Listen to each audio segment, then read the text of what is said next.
Parliamentary Joint Committee spearheading reform talks on the Independent Electoral and Boundaries Commission, IEBC, continued with its probe today.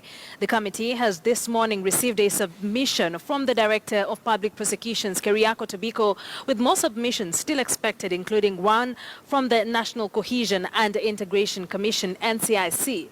Let us now cross over there at the County Hall and just listen into what was said in the morning session.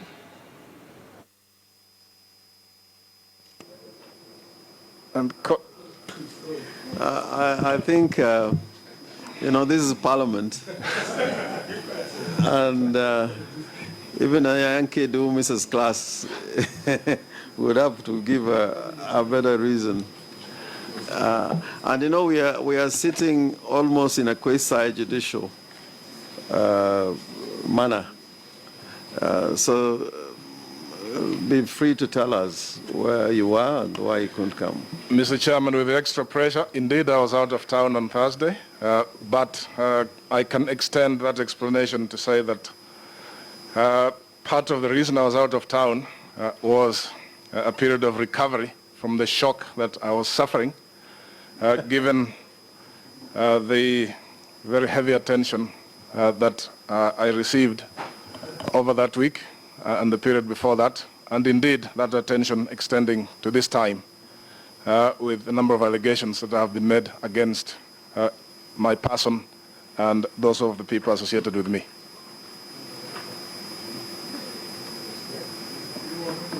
Very well. Chair, with that kind of pressure now, and don't pressurize him anymore. Chair, because no, Chair, yeah, we want to hear from him. Yeah, Chair, but I want to don't give Karwari and Job. No, I want to give you an order, Chair. I need some, Chair. I need some order from you. Whether with that kind of intense pressure and things that happen to the chair, whether he is physically and mentally fit to present this enormous report today before the committee. We can't allow that. Committee. May I assist the committee, Chair? Sorry, I think we have to proceed now. Chair, may I assist the committee? He has not requested.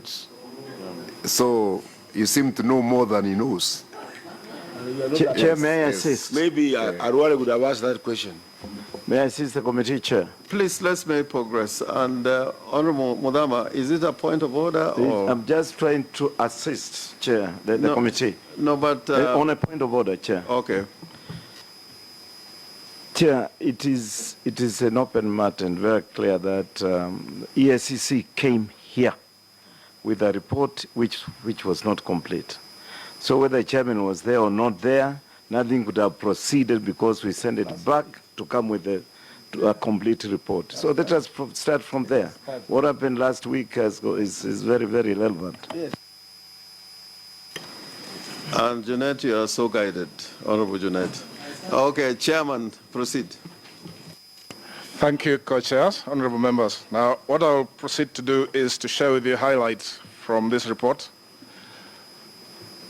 responding to the 4 thematic areas which you've asked EACC to provide its views on. And those are thematic area number 1,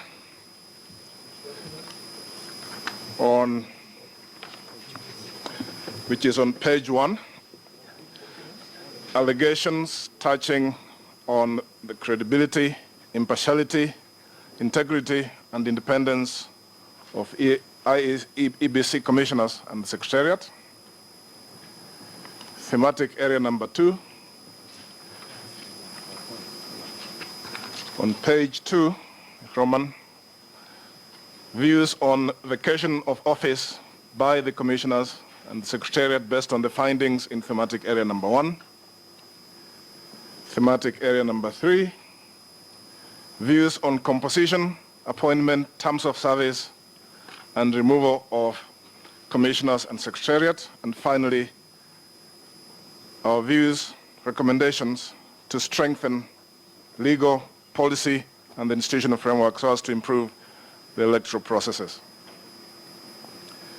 Now, it goes without saying that our contributions are based on what we believe we have the capability and the legitimacy to make, that is its contributions based on the mandate that EACC has, which is to lead the fight against corruption in this country. There will be other aspects to these theme areas which are not directly within our mandate, and I will not be touching on those.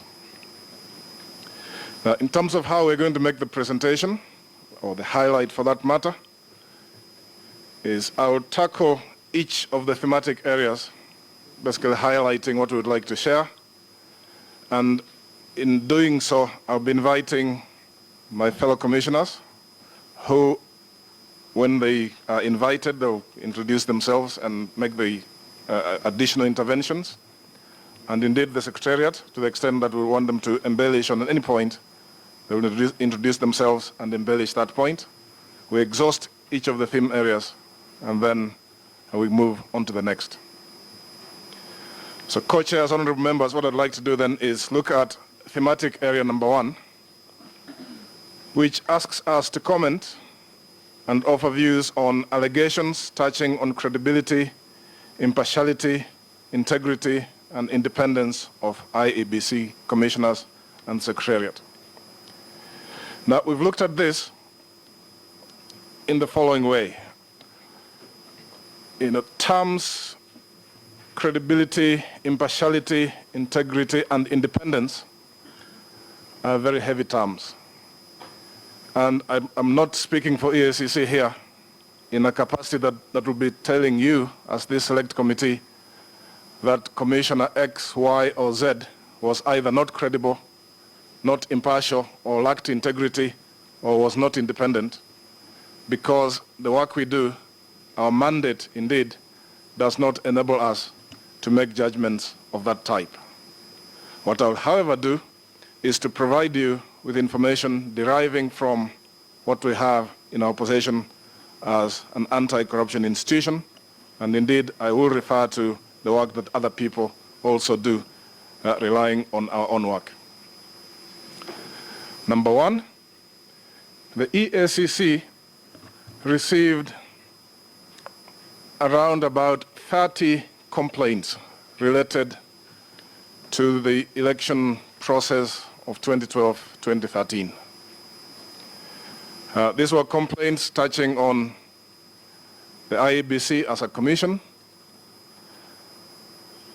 individual commissioners, or indeed the staff of the Secretariat.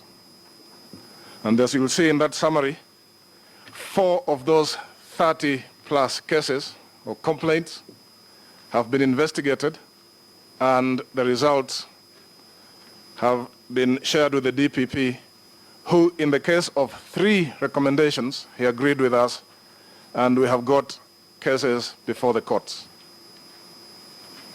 In the case of 1 of those complaints, where we have completed our investigations, that is Chicken Gate, we have forwarded the report to the DPP, and as you heard from him, he has not completed his own review.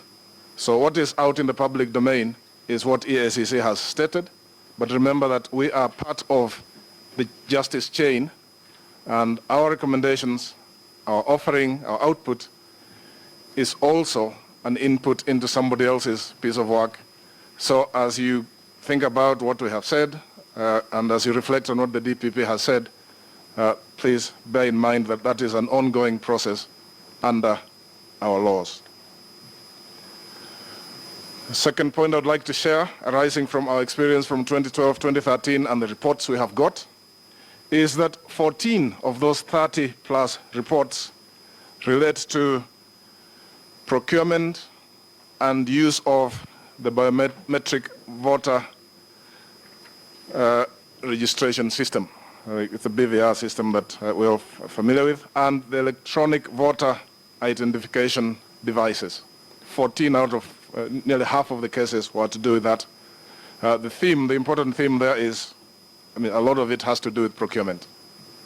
Then we had a small number of reports to do with administrative action, and a number of reports basically dealing with general complaints, loss of funds, and such. But the key issues around those cases that I've just shared with you here had to do with the BVR and the electronic voter identification devices. I would like to reiterate that our own investigations are only complete in 4 out of 30 and complete to the extent of issues being taken to court in only 3 out of 30 cases.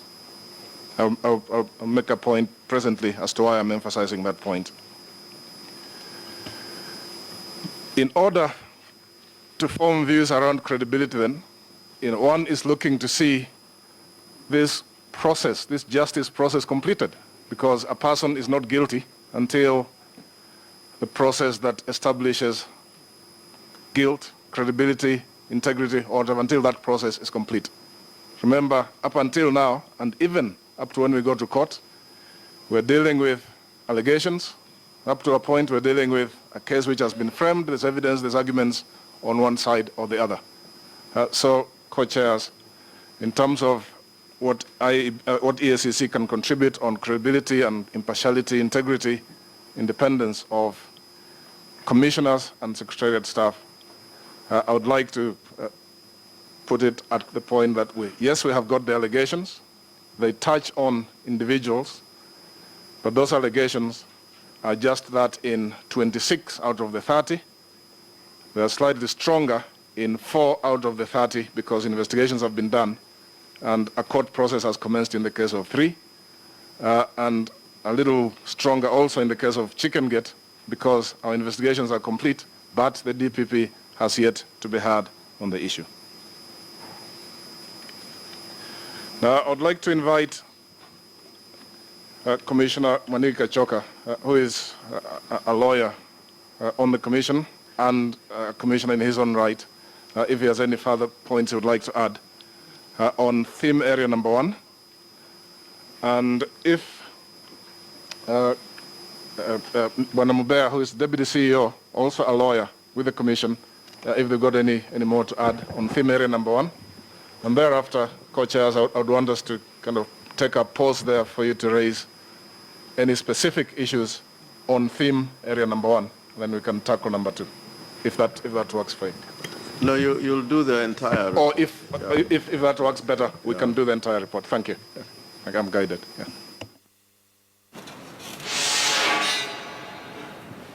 Well, that there is the chairman of the Ethics and Anti-Corruption Commission, Philip Kimnisu, presenting a report on the Chickengate scandal that implicated various officers at the IEBC. He comes in right after the Director of Public Prosecutions, Keriako Tobiko, who said he has not had time to entirely go through that particular report, but is expected back to that joint committee before the end of the week. Philip Kimnisu is the chairman of the EACC. The joint committee is looking at getting reforms that will spearhead the country into the 2017 general elections. Various parties have appeared before this particular committee.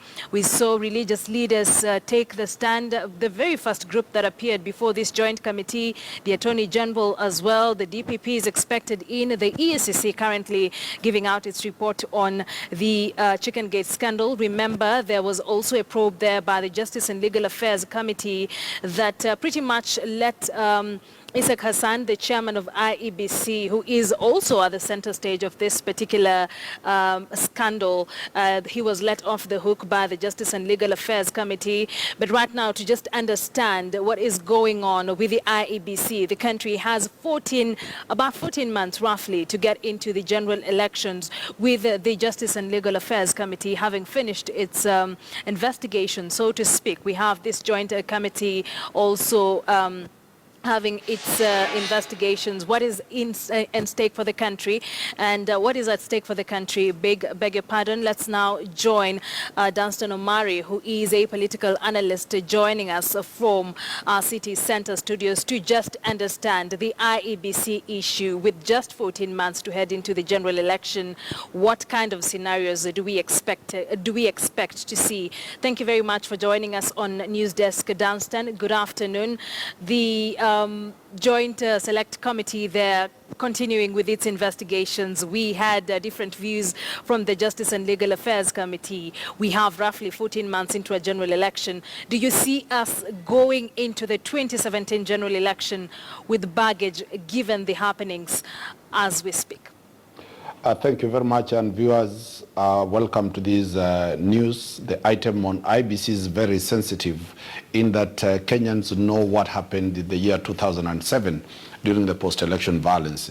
But then electoral management body that was in place mishandled that election, and out of it more than 1,300 Kenyans lost their lives, and quite a number of properties and other Kenyans were displaced. So the question before the country is, one, do we go to an election with a body that Kenyans have no confidence with? Two, do we have the luxury of the time to undo and put in place a new body? So we are in a catch-22 situation where the Kenyans must make a decision whether they say that they look at the question of time and say, let us allow them to conduct elections, but be sure that we are going to have more bloodshed, more deaths, more destruction of property than it was in 2007, or do we say we are able to shorten the timelines? Remember, the Kruger report said that an electoral management body must be in place within 24 hours before conducting an election, but that is a mere recommendation. Where I sit and where I come from is that the question about the confidence of the IEBC could have been dealt with faster if the commissioners have taken a cue and put in their resignation letters. Remember, they are secured, they are entitled to protection under the Constitution by the security of tenure. Yeah. And that is exactly where the bigger problem is. Yes, and also as I was mentioning, just as I was introducing you, the Justice and Legal Affairs Committee came up with its own report letting IEBC Chairman Isaac Hassan off the hook. Will this in any way affect the probe that is being conducted by the Joint Select Committee? The Justice and Legal Committee was only dealing with a specific question raised by one Nyikul, that petitioner from Bungoma, about procurement. Therefore, it had only one specific mandate. When you look at the select committee, that is the Joint Select Committee sitting, it is looking at the totality of the conduct of the IEBC commissioners. Two, it is also looking at the legal reforms of conducting elections. And three, it is looking at the environment under which, if the current commissioners go home, new ones will be brought into. So this is a bigger mandate. That is why the recommendation of the Justice and Legal Committee becomes a non-starter, because it was specific to one item, and therefore that will not carry the day. The bigger one is this one. Remember, this select committee that is sitting now has a bipartisan approach. It has all the members of CORD and the members of Jubilee. The Chepkonga-led committee was only a Jubilee affair because members of CORD had been de-whipped, and therefore this select committee that is sitting now has the mandate and the goodwill of every citizen because their views are captured in. Their recommendations will be binding and will be generally acceptable, unlike the Justice and Legal Committee that was narrow, parochial, and looked at issues from a very sectarian point of view. Well, Dunstan, before this particular Joint Select Committee was formed, we had scenarios that we wouldn't really describe as nice before they actually got into a level ground and decided that it's 7-7 from both sides. But how would you describe currently the working relationship between CORD and Jubilee in quest of getting reforms for the IEBC? When you look at it's no longer the question about CORD and Jubilee. It's the question that the Kenyans have captured these people. The Kenyans have captured the political class. The citizens does not want to listen to anything. We need one solution, and the solution is that the IEBC must be reformed. And therefore, any political movements or any type of mischief is not there. When you look at the select committee of 7-7, there was a lot of politics that was played. Today, Wanjiku has spoken. All that she needs is a peaceful election, and whatever it will cost to have a peaceful election, whether you come from which political divide, that one Wanjiku is not ready to entertain. And therefore, that is why you've seen that all the select committee, the 7 members have been cornered, and they have no option. They must deliver the results. It is one of the greatest achievements that the nation is forcing the political class to do what the people who pay tax want, not what the politicians want. Quickly, what if with what Wanjiku wants notwithstanding, do you think there's political goodwill to ensure that we get effective reforms for the IEBC as we head into that election? I have said clearly that the politicians have no way to maneuver about this, because Wanjiku has now ring-fenced and they have been put in a tunnel.